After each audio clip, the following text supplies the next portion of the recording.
what are the habits of a Proverbs 31 woman that I live by? I think that is absolutely an amazing question. I actually had to pause and think about that because I feel like Proverbs 31 woman, a lot of us, we idolize her and we go, oh my gosh, like I would never be able to be like her because she's so perfect and all of these things. So what's the point in working towards that? For me, I've shifted my mindset and just started seeing her more as a blueprint and seeing, okay, all of these things I'm great at and all these things I can work better, I can work on and become better at it. And so it really allows me to know, okay, well, this is my game plan, this is what I'm doing, this is what I'm working on, and striving towards that blueprint and becoming better constantly.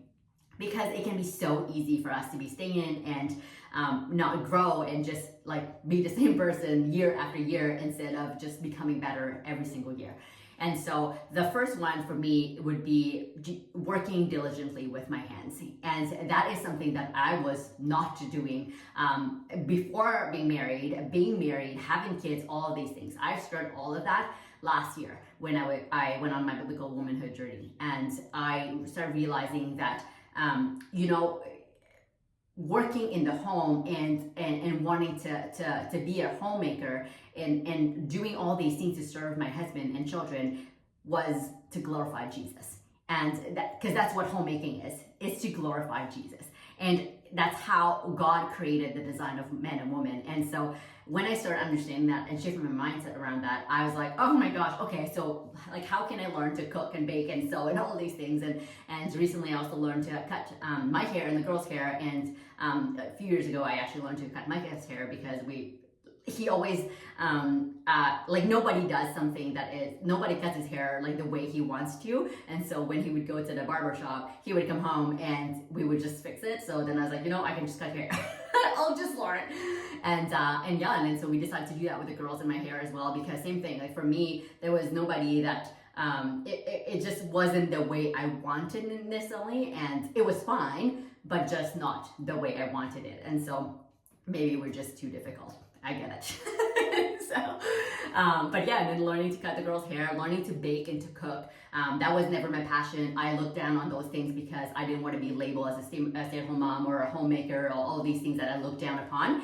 And learning to sew, that was something that I wanted because I wanted to be a fashion designer back in university. And I wanted to learn that, but more so on the business side. So I didn't care to learn how to sew. But to get to learn how to sew and to get to make clothes for myself and the girls, like it is just so awesome. And it's such a feeling of accomplishment when we follow through and do it. And recently I sewed a few pair of leggings for the girls and then a dress and then a few tank tops. And I was like, wow, I did that. That's crazy. And it's not perfect, but it's a first step. And I think that's absolutely amazing. And also like not only the home economy aspect of it, like sewing, baking and all these things, but also the work ethic, like we get to work with our hands, like the work ethic, whether that's whatever that might be, like as entrepreneurial projects, like Proverbs 31 woman, she was so awesome. Like she sold goods and she planted vineyards and all of these great things that she was doing in hopes and desire to serve her family, not to be a girl boss, to serve her family. That's why she was doing the things that she was doing. And there is a big difference when we shift the mindset around that and to be like, okay, well, there is a difference in wanting to own a business and doing all of these things. So then I can be shining, I can be awesome, and people can see all of these things. And I've accomplished selfishly my desires and goals versus doing all of these things because we want to serve a family. And yeah, I'm very passionate about the topic, as you can tell. The second habit would be to rise early. And I'm also very passionate about that because I am not an early morning person. I did not like mornings. I've learned to like them, but I've always would stay up late until 1 or 2 in the morning, and that was since high school. And I just kept the habit going. Then you go to university, and then you start partying, and then you start studying. I never studied, but you know what I mean. And then I started working, and then so that was my thing where I really like to stay up late, and I pride myself in saying I was a night owl. and going to bed super late and then waking up late and you know, like that cycle where it never ends. But then one day I decided to break that cycle. I don't remember what I was, there's tons of books out there, there's tons of videos out there, but there was something that I read or watched, and that just shifted my mindset. I'm like, okay, tomorrow I'm gonna give it a go. And I did. And I didn't learn to change my habit of going to bed early. I just kept doing the same thing. And the next morning I was so exhausted. But the value and the benefit that I received from just waking up early was absolutely phenomenal. And so I so encourage everybody to do that, because I know that just waking up even like 10-15 minutes earlier than our husband and our children, and just to be by ourselves in Jesus, it is absolutely mind-blowing. It helps me start my day so well. And I know that there's always exception to everything. You know, like, you do what works best for you. But for me, I'm such an advocate in waking up early and being with Jesus and getting a few things done that we want to get done by ourselves. And just, it's absolutely amazing for me. The next one would be, I don't know, I guess being prepared for the future and not fearful of the future. And Micah is absolutely amazing at this, where he is like, preparedness is his love language.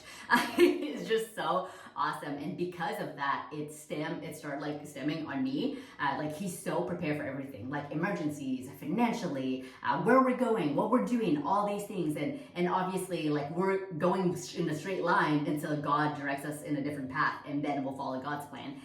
But just knowing that, to me, so coming from somebody who is I like to know. I like to be prepared. I like to be planning. I like control, all of these things. Not knowing what's going to happen in the future can be a little uncomfortable.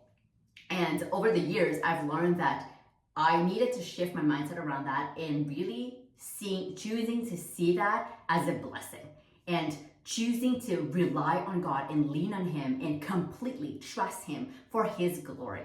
And I almost get excited, not like keyword almost, in not knowing the future, but knowing that I am prepared enough. That gives me peace of mind. Having an emergency fund, having emergency plans for what happens if this happens or that happens, and having some goals that we have for ourselves, whether for family or personally or just these things, really helps me stay grounded. And at the end of the day, it doesn't matter what Micah and I plan. It's God's plans. He will direct us and let us know. I've talked about this a few times, where to me, being successful in life is to be obedient to God, because it doesn't matter our selfish desire. It doesn't matter what we've planned, all of these things. It really is, are we willing to follow what God has for us? Or are we going to be complaining about it or following and not being happy and having not a cheerful heart about it? I think it's such a big thing for me, where I had to learn to be prepared, because I liked it. So in our relationship, Mike and I'm like, let's just get it done. And Mike is a little bit more of a planner. Even though I like to plan things, my get it done personality will take over, and I would prefer just getting it done. And a few years ago, we no longer celebrate Halloween, but we did at some point, and I had asked him to do to create me this like tutu thing. Well, I didn't ask him. I wanted to create that. I didn't know how, and then he just helped me. So we went to get this tutu dress tulle thing for Snow White, and I was like, okay, let's get it done. Like, we watched some YouTube video, let's start. And then he's like, no, we need to measure all these things. We need to make sure it works. And I'm like, no, let's just get it done. And he's like, if you want to get it done, you're on your own. I'm not building anything for you. So he stuck his foot down, and then I just completely backed off. I'm like, okay, you do it, honey. And it was so beautiful. He was awesome. And and I think that a lot of it, there's some peace to know that we're prepared. And most of that, when Micah is so prepared, and I know that I can rely on him and count on him, and that he's leading our family, I think it is absolutely peaceful. The other thing I would say is, being diligent and not idling. Yeah. I am a very ambitious and driven person. So to me, even when I was working before, when somebody was in the workforce and not working, I would get really annoyed and obviously bad attitude, but I just would get really like, what do you mean you do nothing? Like, you're being so lazy. And so I kind of have taken it home, in our home, whereas for me, being lazy, it's actually a no-go. Yeah, there is some time to like have downtime and replenish and all these things. Like there are days that I would sit and do nothing. Well, actually not days, just moments in a day, and that's just to replenish myself. There is actually no days that I would be sitting there instead of doing what I'm needing to do in our home or businesses or whatever, just because I don't feel like it. To me, is when I say I do something, I will follow through. There is, and I wasn't always this way. I just think that there is such a, like in our culture, we say things and our words mean nothing anymore. We've become so weak and so soft as a culture that is almost getting scary, because we would say these things and then, oh, but I don't feel like it, so then I'm not going to do it when it needs to get done. And so that's something that we actually are teaching our children to not be lazy. And there are, again, downtimes and all these things, but those are planned and has a purpose. We're not just sitting here doing nothing just because we don't feel like it. And I know that it's not given to everybody, that is work, and that is, like on a daily basis, we may have to tell ourselves, like, okay, these are the things I need to get done and these needs to get done.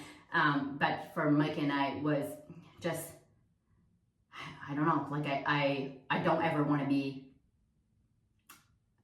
I'm trying to think about how to communicate this, but anyway, just let's not be lazy. Let's do what we need to do.